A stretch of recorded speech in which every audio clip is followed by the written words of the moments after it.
l'incendie, avant la légende, avant les mystères, il y eut une ville née d'un rêve, celui d'un jeune roi venu de Macédoine, Alexandre le Grand. Quand Alexandre fonda Alexandrie en 331 avant notre ère, il voulait plus qu'un simple port, il voulait une cité capable d'unir l'Orient et l'Occident, un carrefour où les savoirs du monde se rencontreraient. Il voulait une ville qui surpasserait toutes les autres. Après sa mort, son empire fut divisé, mais son rêve d'Alexandrie survécut. Ptolémée, l'un de ses anciens généraux devenu roi d'Égypte, reprit l'idée, faire d'Alexandrie le cœur intellectuel du monde. C'est donc sous les Ptolémées que naquit la plus grande bibliothèque jamais construite. On raconte que la bibliothèque n'était pas seulement un bâtiment, mais un immense complexe, le Muséion, littéralement le temple des muses, les déesses des arts et de la connaissance. Dans ces salles immenses, on trouvait des jardins où les philosophes marchaient en débattant, des salles d'études baignées de lumière, des observatoires pour contempler les étoiles, des laboratoires pour disséquer, mesurer, expérimenter, et surtout des papyrus, des milliers, voire des centaines de milliers alignés sur des étagères de bois parfumé. Les Ptolémées avaient une règle simple, tout écrit entrant à Alexandrie devait être copié. Les navires étaient fouillés à l'arrivée, on prenait les rouleaux, on les faisait recopier immédiatement et les originaux étaient souvent conservés par la bibliothèque.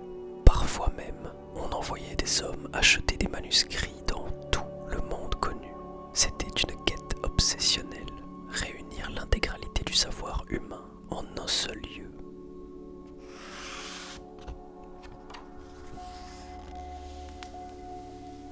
Pour les savants de l'époque, la bibliothèque d'Alexandrie était plus qu'un lieu de stockage, c'était une forge intellectuelle, on y étudiait de tout. C'est là qu'Ératosthène calcula la circonférence de la Terre avec une précision incroyable. C'est là que Héron inventa ce qui ressemble au premier moteur à vapeur. Et c'est là que les premiers médecins disséquaient des corps humains, une pratique interdite presque partout ailleurs. Pour les habitants, ces hommes qui marchaient dans les couloirs, enveloppés dans leurs toges, étaient presque des magiciens. Ils parlaient toutes les langues, écrivaient sans relâche, débattaient jusqu'à la nuit tombée. Et au milieu d'eux, la bibliothèque se dressait comme une citadelle du savoir, unique, immense et ambitieuse. Mais aucune lumière ne dure éternellement. Même les plus grandes cités ont leur part d'ombre. Alexandrie était une ville magnifique, mais elle était aussi un mélange explosif. Grecs, égyptiens, juifs, romains, commerçants, soldats, tous vivaient dans un même espace, parfois avec harmonie, parfois avec violence. Et au cœur de ces tensions, il y avait ce trésor fragile, la bibliothèque. Un bâtiment rempli de papyrus secs comme de la paille, un endroit où le moindre feu pouvait devenir un désastre. Pendant longtemps, nul n'imaginait que le savoir pouvait disparaître. On croyait la bibliothèque éternelle, comme si un lieu aussi grandiose ne pouvait qu'être protégé par les dieux. Mais l'histoire allait prouver le contraire. Tout d'abord, il n'y a pas eu qu'un seul incendie. Le mythe du grand incendie unique est surtout une image, un symbole. En réalité, la bibliothèque a souffert de plusieurs destructions étalées sur des siècles.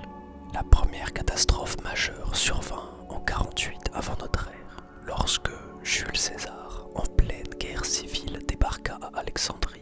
Il était assiégé près du port. Pour empêcher la flotte ennemie de l'encercler, il donna un ordre militaire classique, mettre le feu aux navires ancrés dans le port.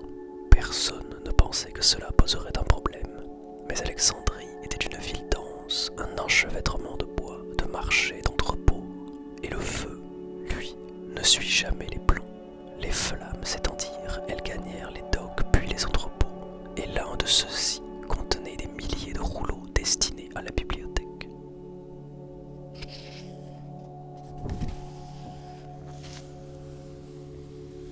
Certains historiens pensent que seule une partie du fond fut détruite, d'autres que les dégâts furent immenses. Ce qui est sûr, c'est qu'à partir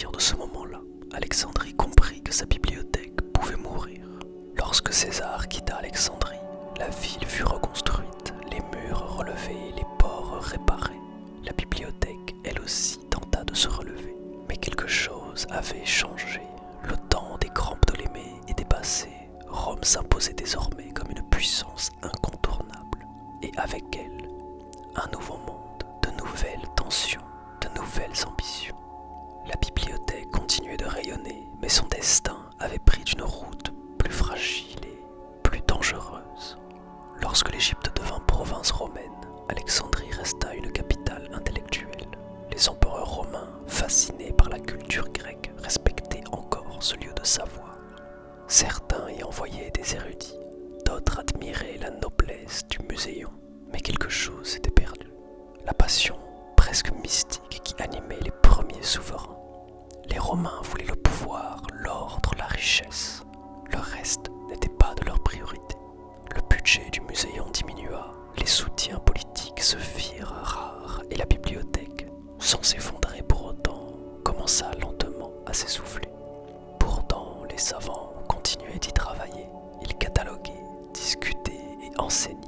La lumière brillait encore, mais autour d'eux, la ville se transformait et les tensions grandissaient. Au IVe siècle après Jésus-Christ, un changement monumental se produisit. Rome devint progressivement chrétienne.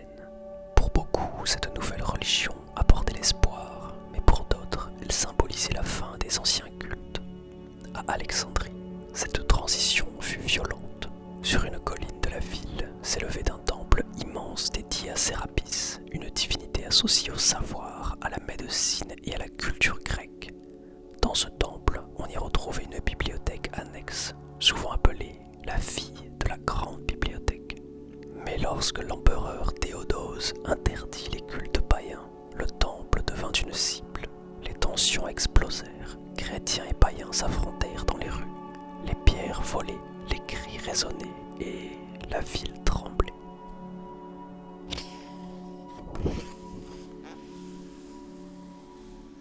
Finalement, en 391, le préfet Théophile, avec l'appui d'une foule chrétienne, fit détruire le temple. Les statues furent brisées et les salles incendiées, et avec elles, les papyrus qui y étaient conservés. Ce n'était pas encore la disparition de la grande bibliothèque, mais un nouveau coup porté à l'héritage d'Alexandrie. À ce stade, il est difficile de savoir combien de rouleaux se trouvaient encore dans les salles principales. Les historiens débattent et les théories s'opposent, mais une chose est certaine, la bibliothèque n'était plus ce qu'elle avait été. Elle n'était plus cet océan de savoir qui attirait le monde entier. Elle n'était plus le cœur vibrant de l'intellect humain. Elle était un lieu fragile, abîmé par les siècles.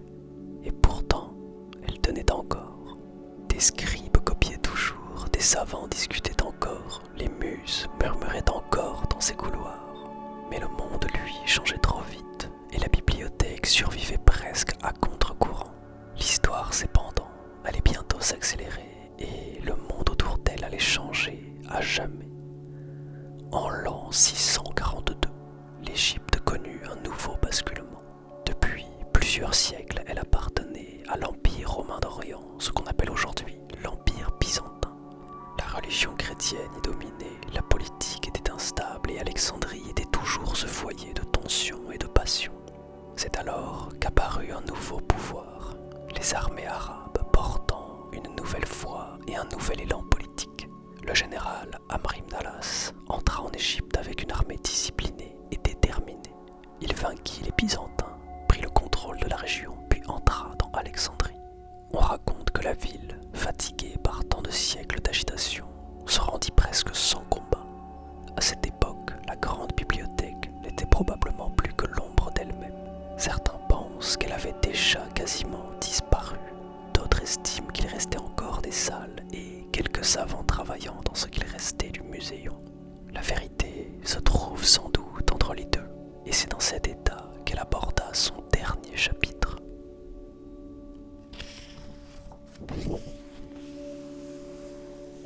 Le dernier incendie est entouré de légendes.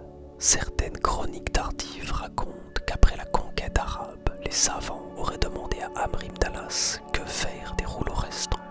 Celui-ci aurait consulté le calife Omar qui aurait répondu : si les livres disent la même chose que le Coran, ils sont inutiles. S'ils disent autre chose, ils sont dangereux. Détruisez-les. Les rouleaux auraient alors alimenté les bains publics pendant des mois. Cette histoire fascine, mais elle est probablement trop nette, trop symbolique pour être entièrement vraie. Pourtant, même si celle-ci serait fausse ou bien embellie, la scène des papyrus brûlant dans les bains est restée comme l'image d'un dernier souffle, celui du plus grand centre de savoir de l'Antiquité. Lorsque la poussière retomba, Alexandrie n'était plus la même. Une nouvelle ère commençait, celle du monde arabe avec sa propre culture, ses propres savants, ses propres bibliothèques. La science ne disparaît jamais vraiment, elle change de main, mais la grande bibliothèque, elle, ne fut jamais reconstruite. Son nom entra alors dans une autre dimension, celle du mythe.